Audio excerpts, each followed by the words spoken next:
Student, again most welcome to my YouTube channel progressive mechanics classes. Students, आप जानते हैं कि मैं बायएंसी एंड फ्लोटेशन कॉन्सेप्ट पर न्यूमेरिकल सॉल्व करा रहा हूं और अब तक हमने 24 न्यूमेरिकल सॉल्व करा चुके हैं। आज 25 नंबर के न्यूमेरिकल को सॉल्व कराने जा रहे हैं।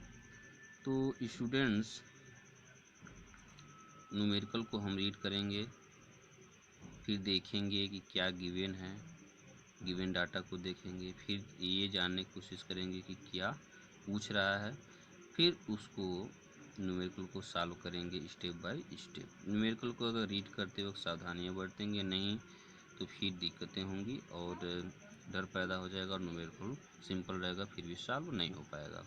तो चलिए स्टूडेंट्स, इत्मीनान से हम क्वेश्चन को रीड करते हैं। एक लकड़ी के आयताकार टुकड़े की चौड़ाई b तथा ऊंचाई d एवं स्पेसिफिक ग्रेविटी 0.7 है। वुड के टुकड़े के अपने एक्सिस वर्टिकल रखते हुए अस्थायी संतुलन में लिमिटिंग इक्विलिब्रियम की स्थिति में तैरने के लिए b एंड d के बीच क्या संबंध होगा। स्टूडेंट्स, अगर आपने फ्लोटेशन कॉन्सेप्ट को बहुत अच्छे से अगर पढ़ा होगा तो सीमा संतुलन की स्थिति में जो मेटासेक्ट्रिक हाइट होता है उसको जीरो कंसीडर किया जाता है। स्टूडेंट्स, ये मेरा एडवाइस है और आप जानते हैं कि सीमा संतुलन की स्थिति में मेटासेक्ट्रिक हाइट को जीरो रखा जाता है। मतलब हमको अब इस क्वेश्चन को सॉल्व करने से पहले इतना पता चल गया कि हम यहाँ मेटासेक्ट्रिक हाइट निकालने की क्रिया करेंगे। तो चलिए करते हैं इस क्वेश्चन को। मान लीजिए कि आपका इस तरह का एक रेक्टेंगुलर लकड़ी का एक टुकड़ा है। स्टूडेंट, इसका कुछ लेंथ भी होगा, जाहिर सी बात है। मान लेते हैं इस तरह का लेंथ है और क्या इसका दे दिया है चौड़ाई b, तो यहाँ से लेकर यहाँ तक का डायमेंशन b और यहाँ से लेकर के ये वाला जो पोर्शन है ये क्या कर दिया है, d दे दिया है। तो हम इसको कर दिए d, ये आपका हो गया d, मैं यहाँ पर d लिख दिया। स्टूडेंट्स, जब d दे दिया है और ये रेक्टेंगुलर पार्ट है तो इसका मतलब इसके कहीं ठीक बीच में g होगा, सेंटर ऑफ ग्रेविटी। तो मैं g को यहाँ पर ले लेता हूँ और मान लेते हैं कि फिर यहाँ से यहाँ तक की जो आपकी हाइट हो गई या डेप्थ हो गई 0.5 d हो गया। अब स्टूडेंट्स, हमें ये नहीं पता है कि इसका कितना भाग पानी में डूबा है, तो इसके लिए हम क्या करेंगे, इसके लिए हमें अप्लाई करना पड़ेगा आर्किमिडीज का सिद्धांत। और आर्किमिडीज का सिद्धांत क्या कहता है, आर्किमिडीज का सिद्धांत कहता है कि इस बॉडी का जो वेट होगा इसके द्वारा हटाए गए पानी के भार के बराबर होगा। तो सबसे पहले इसका क्या निकालते हैं, सबसे पहले तो इस बॉडी का वेट ही हम निकालते हैं। तो लिखेंगे कि रेक्टेंगुलर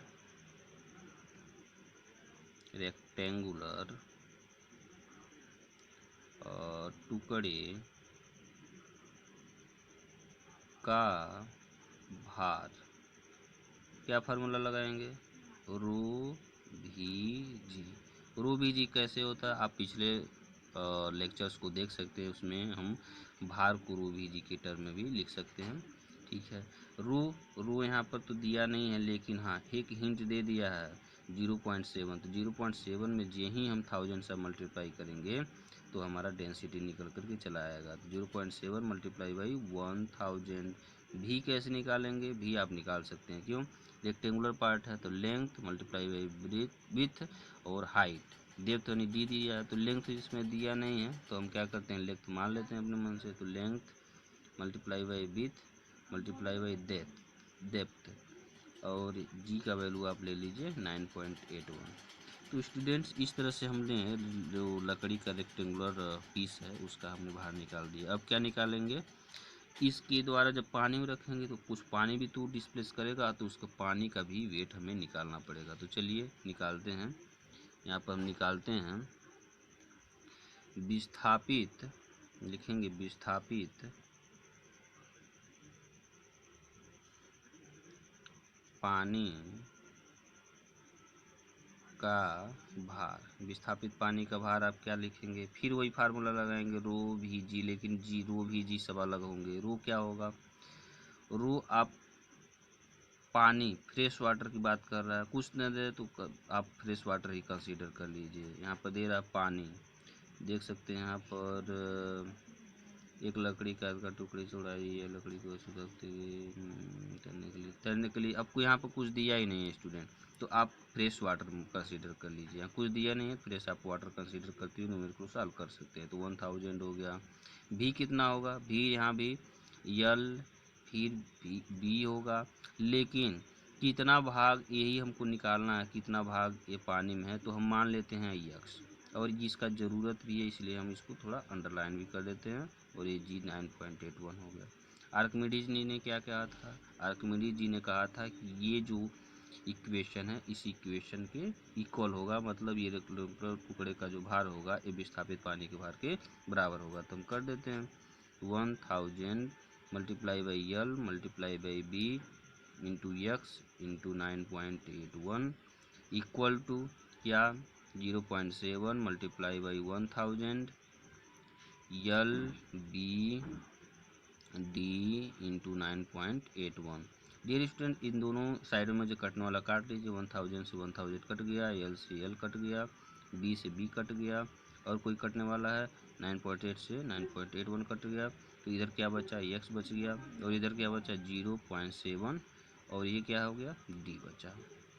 इस तरह से स्टूडेंट्स हमने देखा कि एक्स का वैल्यू 0.7 डी आ गया, यानी कि यहाँ से 0.7 डी जो डेप्थ है वहाँ तक पानी फिल हुआ है। तो मैं मान लेता हूँ कि ये फ्री सरफेस है और वाटर का फ्री सरफेस, और यहाँ से ले करके यहाँ तक ये 0.7 डी है। तो डियर स्टूडेंट्स, अब ये पता चल गया यहाँ से यहाँ तक पानी में डूबा हुआ, तो इसके हाफ पर, यानी इसके हाफ पर यहाँ कहीं भी आपका सेंटर ऑफ बायेंसी का लोकेशन पता चल जाएगा। और इसको कैसे निकाल लेंगे, ये 0.7 है ना, 0.7 डी, इसका हाफ कर देंगे तो आपका 0.35 डी आपका क्या हो गया,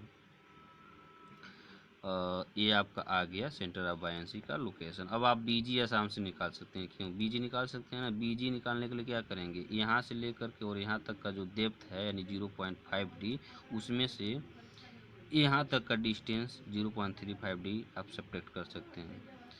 तो कर लीजिए, बीजी भी निकाल लीजिए, बीजी इक्वल टू हो जाएगा आपका 0.5 डी, ठीक है 0.5 डी माइनस 0.35 डी, तो आप सब्ट्रैक्ट करेंगे तो कितना आएगा 0.15 डी, यानी बीजी निकला है। मेट्रोसेंट्रिक हाइट में जो बीएम आता है बीजी आता है, उसमें बीजी का वैल्यू हमने निकाल लिया, बीजी इक्वल टू 0.15 डी आ गया। अब हमको बीएम भी निकालना पड़ता है, तो बीएम जैसे कि मेट्रोसेंट्रिक हाइट निकालने के लिए जो जीएम होता है वो होता है बीएम प्लस माइनस बीजी। बीजी तो हमने निकाल दिया, बीएम निकालना है, तो बीएम कैसे निकलेगा, बीएम का निकालने के लिए आप एक फार्मूला जानते हैं कि बीएम इक्वल टू होता है आई अपान भी। तो आई कैसे निकलेगा, ये B Q multiply by L upon 12, और भी कितना लेंगे, ये भी वाला ये लेंगे यल बी एक्स, तो लिख लीजिए यल इंटू बी, और यक्स का वैल्यू आप यहाँ रख देंगे 0.7 डी। अब कोई दिक्कत तो है नहीं, ये हो गया यल बी, ठीक है। तो इस तरह से स्टूडेंट्स यहाँ पर जो काटने वाला उसको काट दीजिए, यल से यल कट गया, बी से इसका एक पावर कट गया, इस तरह से यहाँ पर आपका हो गया बी स्क्वायर और अपान 12 मल्टीप्लाई बाई 0.7 डी। कोई दिक्कत, डी स्क्वायर 12 0.7 डी। आप क्या करें इसको और सिंपल करना, इसको जब आप इसमें मल्टीप्लाई करेंगे तो 8.4 डी आ जाएगा, ठीक। अब स्टूडेंट्स बीएम का वैल्यू भी पता चल गया, बीजी का वैल्यू भी पता चल गया, और मैं बताया हूँ लिमिटिंग कंडीशन की स्थिति जो कि दिया है यहाँ पर आप देख सकते हैं, लिमिटिंग कंडीशन जो दिया है यहाँ पर, इसके लिए हम क्या करेंगे, इस मेटा सेंट्रिक हाइट को इस क्वेश्चन के लिए क्या करना पड़ेगा, 0 करना पड़ेगा, यानी B M minus B G equal to 0 रखना पड़ेगा। तो रखिए बी एम का वैल्यू आप जान गए हैं B square upon 8.4 D, minus B G कितना निकाले हैं 0.15 डी, फिर क्या होगा 0।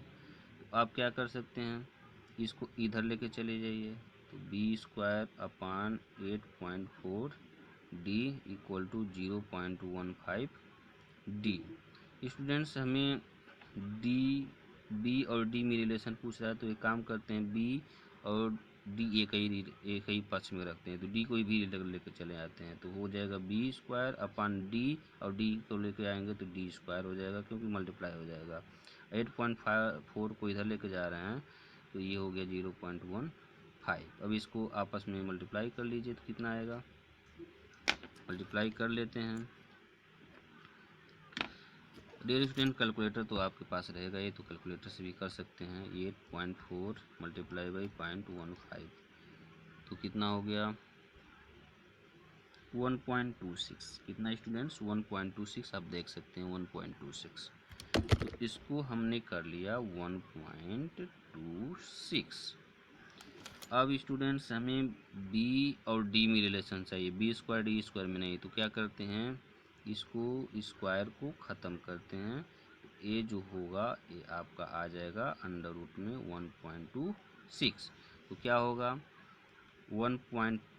डी और डी का जो रिलेशन होगा बी बाई डी यानी 1.26 का अब हम अंडर रूट निकाल देते हैं। तो हमारे पास तो था, इसमें लिख देते हैं 1.26 कितना आ गया 1. इसको करते हैं बार और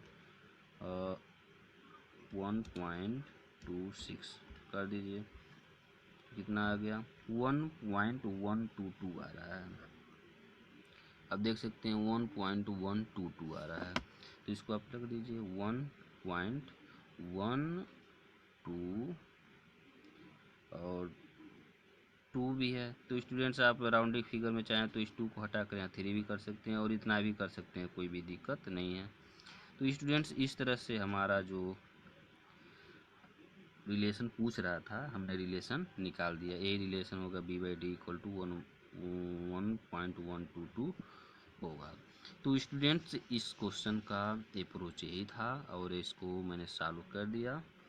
तो फिर मेरा लेक्चर देखने के लिए थैंक यू वेरी मच। मिलते हैं अगले लेक्चर में एक अच्छे से न्यूमेरिकल के साथ में। तब तक के लिए खूब पढ़िए, खूब मेहनत कीजिए।